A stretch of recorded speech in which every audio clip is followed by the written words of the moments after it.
Hola, ¿qué tal? Mi nombre es Iván Carrillo y me da mucho gusto coincidir de nuevo con todos ustedes en Reporte Climático, el espacio del noticiero científico y cultural iberoamericano enfocado en periodismo de soluciones para un mundo en constante cambio. Quienes nos siguen semanalmente sabrán que aquí se dan cita expertos de toda la región latinoamericana y que juntos analizamos los retos y oportunidades frente a la crisis del clima. En este episodio viajaremos hasta el extremo sur del planeta, a una tierra que, pese a estar congelada, alberga criaturas fantásticas adaptadas al hielo. Nos referimos a la Antártida y a las aves que la habitan. Dicho continente es el único en el que las fronteras políticas no existen y sus escasos pobladores humanos son hombres y mujeres de ciencia. La bióloga Marcela Libertelli es una de ellas y hoy será nuestra guía para averiguar los impactos del cambio climático en la Antártida y en su biodiversidad. Marcela trabaja en el Instituto Antártico Argentino y dirige el Departamento de Biología de Predadores TOPE. Desde 2013 se ha dedicado al monitoreo de poblaciones de pingüino emperador y una de sus líneas de investigación es medir cómo responden estas aves a las variaciones de su alimento en zonas donde el efecto del calentamiento global es evidente. Acompáñenme a conocerla luego de echar un vistazo a nuestra selección de noticias climáticas alrededor del mundo. La organización Media Matters señaló recientemente al presentador de televisión Jess Waters por difundir información errónea acerca de las energías renovables y la descarbonización, alentando así el negacionismo del cambio climático.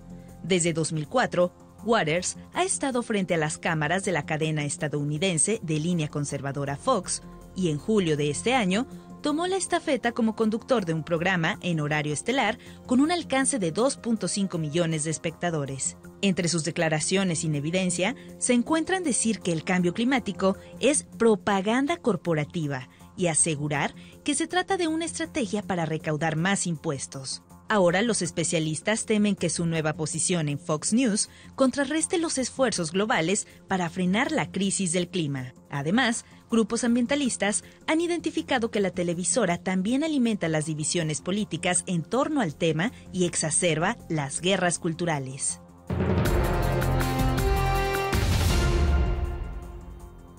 En Argelia, al norte de África, los incendios forestales están devorando franjas de la costa mediterránea.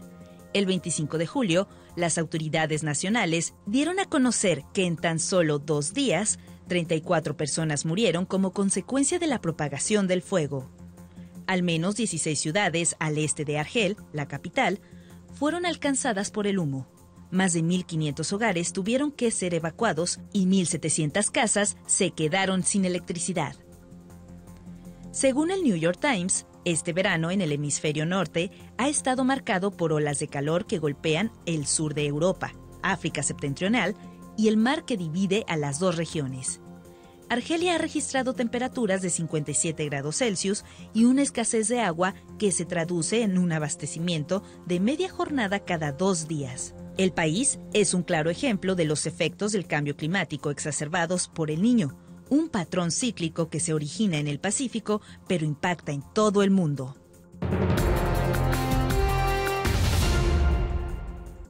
Aunque la aviación aporta apenas 2.4% de los gases que calientan al planeta, cualquier reducción en las emisiones de este sector es más que bienvenida en la lucha contra el cambio climático.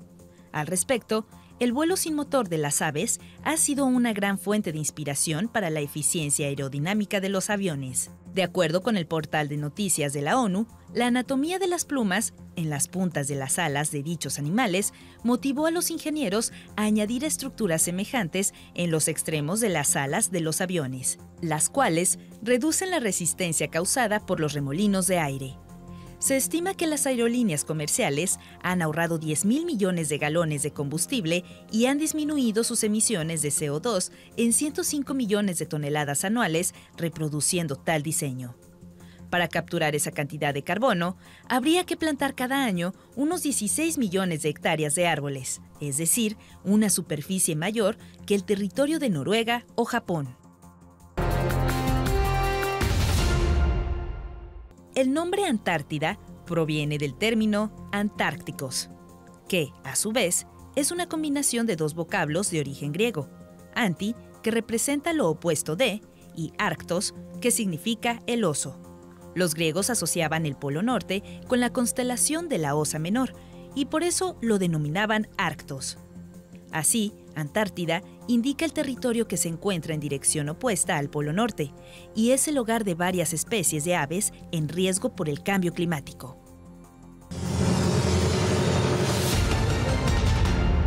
La Antártida es una suerte de laboratorio natural, el más grande que hay sobre la faz de la Tierra. Con su altitud media de 2.000 metros por encima del nivel del mar, es el continente más elevado, el más ventoso y en el que menos llueve. Pero aún con esas características, la vida se ha abierto camino. En los ambientes extremos, en el cual la Antártida es un ejemplo perfecto de ambiente extremo, ocurre que la biodiversidad, la riqueza específica no es tan alta como en ambientes de climas más templados o cálidos, donde tenés unas riquezas impresionantes de especies. Acá las especies son menos, en el caso de las comunidades de aves, son menos especies, pero están muy bien representadas. Significa que sus poblaciones tienen muchos individuos, como es el caso de los pingüinos antárticos, ¿no? Con poblaciones grandes. Eso es lo que ocurre en todos los ambientes extremos, ¿no? La biodiversidad no es tan alta, la riqueza específica no es tan alta como en las selvas, pero las especies tienen mejor representación de sus poblaciones. El continente antártico es el hogar de petreles, águilas, gaviotas y palomas nativas. Sin embargo, sus habitantes con plumas más destacados son los pingüinos. Dentro de los pingüinos, que son puramente antárticos, es decir, que son endémicos del continente, que se ven solo ahí, está el pingüino emperador, que es el pingüino más grande de todos, que llega a medir 1 metro. Está el pingüino Adelia, también endémico de la Antártida, que es un pingüino menor, digamos de unos 60-70 centímetros. Y después tenés pingüinos antárticos, es decir, que también crían ahí y reproducen ahí, como el pingüino papúa y el barbijo, que son pequeños, así de 60-70 centímetros, y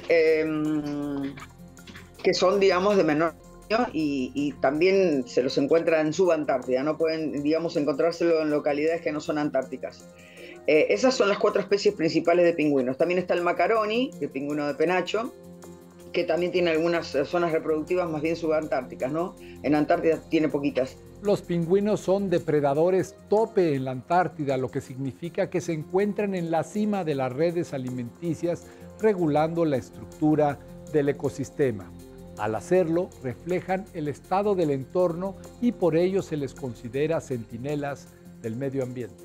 El rol de los pingüinos es esencial, ya que son los principales predadores, digamos, su alimento se basa en el krill, en los peces, así que son especies que se utilizan como estudio para evaluar cuál es el estado de los stocks de presas vitales en la Antártida, que son las que mantienen toda la red trófica, como es el krill, y en segundo lugar los peces. Investigaciones recientes sugieren que las poblaciones de pingüinos con dietas muy específicas como el barbijo y el de Adelia han disminuido en torno al 60%.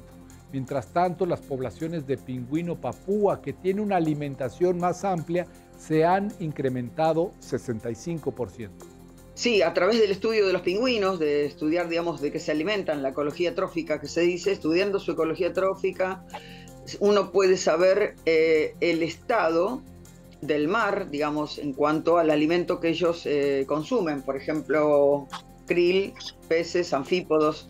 Uno sabe, pues se puede hacer una evaluación del recurso, que, digamos, también por otro lado el hombre también pesca. Hay pesca en Antártida de krill, de peces, y entonces, bueno, se ve también cuál es el impacto que está haciendo el ser humano a través del estudio de estas especies, ¿no? Algunas de las causas a las que apuntan los especialistas son las pesquerías, el aumento de cetáceos en la región y, por supuesto, la alteración del clima. Bueno, también los resultados son, digamos, dependiendo de las zonas. Hay zonas que han sufrido la pesca durante décadas Aún hoy se está viendo que se están recuperando la zona de las Shetland, en el caso de la pesca de nototénidos, de peces.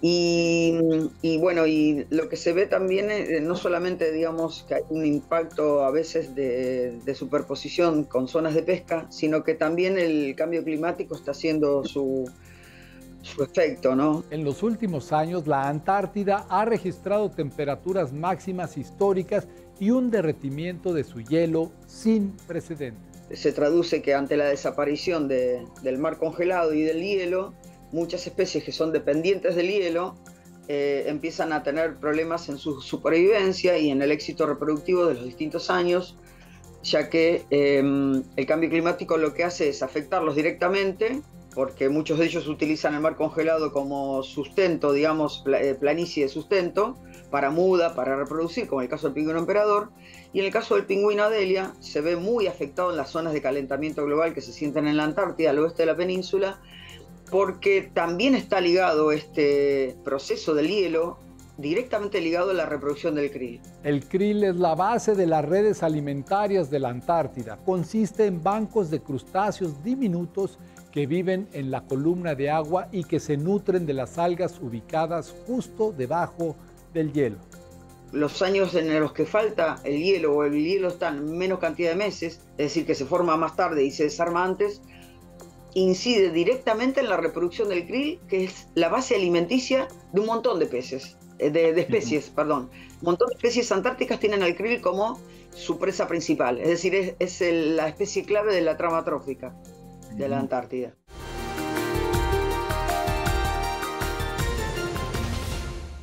El área del hemisferio sur del planeta que más se ha calentado como consecuencia de la quema de combustibles fósiles es la península antártica. Entre 1970 y 2020, la temperatura promedio en esta porción de tierra durante el verano subió 3 grados Celsius, es decir, se calentó 5 veces más rápido que el resto del mundo. Se están tomando muchos recaudos en ver cuáles son realmente los efectos que se están observando.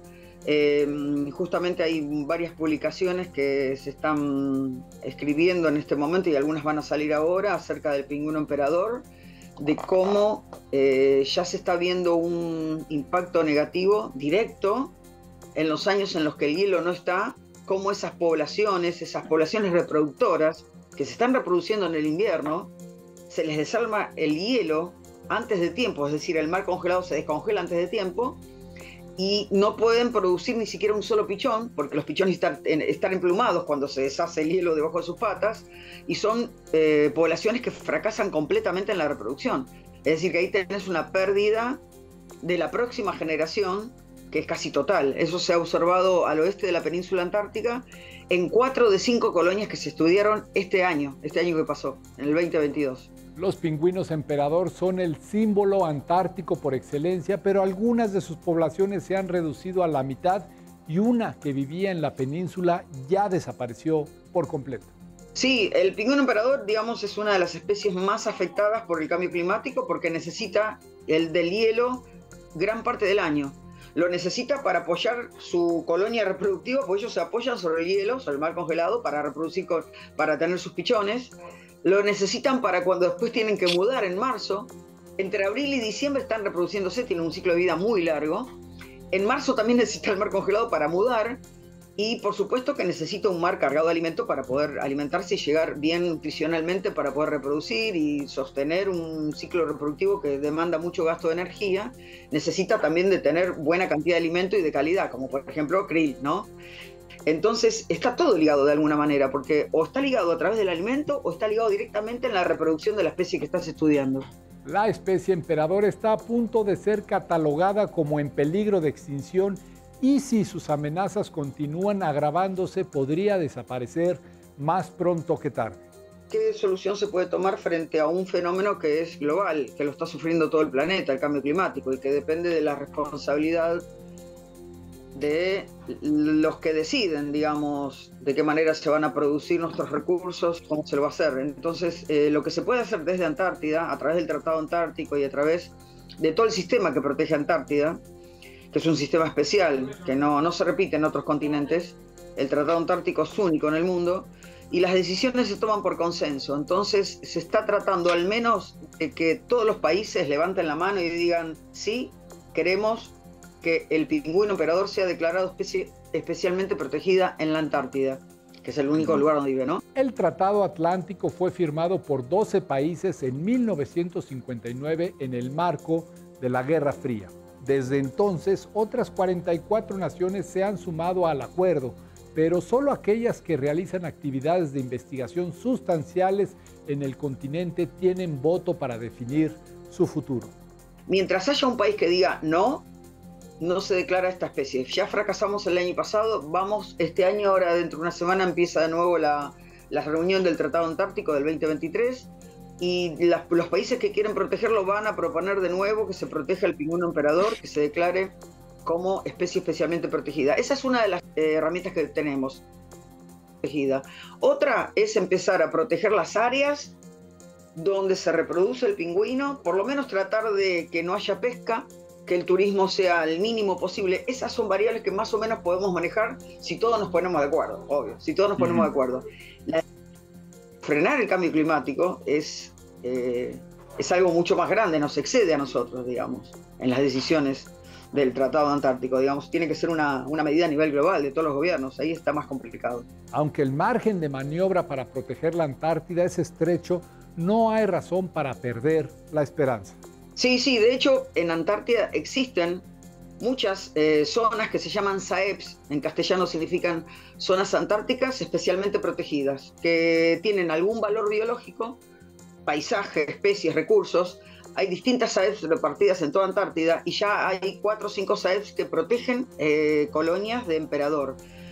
Argentina, en esta próxima reunión del Tratado Antártico, va a levantar la mano por el sí cuando se proponga declarar la especie especialmente protegida, y también vamos a ir de ahora en más, vamos a empezar a trabajar en la propuesta de que Argentina también trate de conseguir que la colonia que nosotros estudiamos, que es la más al norte de todas las de la Antártida, la de Cerro Nevado, Isla Cerro Nevado, sea en un futuro, ojalá que cercano, una SAEP, una zona antártica especialmente protegida, pues es una de las colonias que más visita el turismo y es la que más al norte está ubicada, así que empezando por ahí ya tenemos una población de emperadores que necesita ser protegida. Por su cercanía geográfica a la Antártida y su historial de exploraciones, hay 7 países que la han reclamado como parte de su territorio.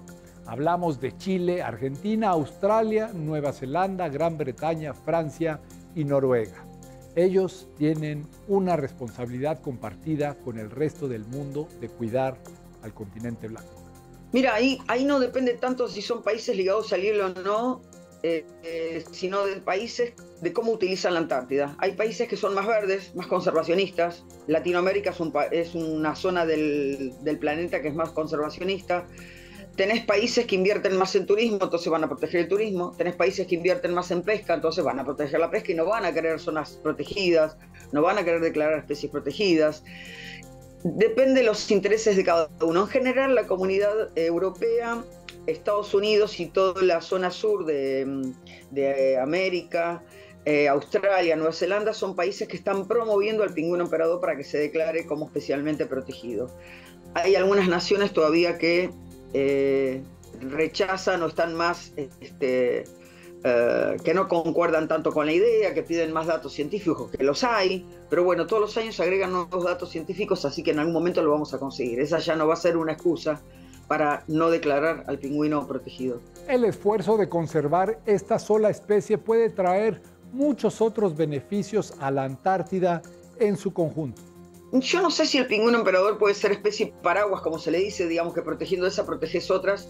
Tal vez sí, en el caso, digamos, de proteger áreas que tengan que ver también con la reproducción del krill. Hay otras especies que la están pasando mal, como el pingüino adelia, que también es muy dependiente del hielo. Hay mamíferos marinos, como las focas de Weddell, que también son dependientes de las banquisas de hielo. Tal vez sí, en zonas que sean de reproducción de mamíferos y también de emperador, ahí vas a estar haciendo una protección, digamos, más extensible, digamos, hacia otras especies. Todo lo que sea protección y esté bien pensado y esté bien reglamentado, siempre sirve para que también otras especies gocen de esas protecciones, ¿no? Un mar con buena calidad de recursos siempre va a ser mucho mejor que un mar donde empiecen a desaparecer algunas especies porque o se pescan o porque el calentamiento global está haciendo que esas especies no se puedan reproducir, ¿no? Y en el camino hacia la protección de la Antártida, todos deberíamos saber lo que sería un mundo sin hielo.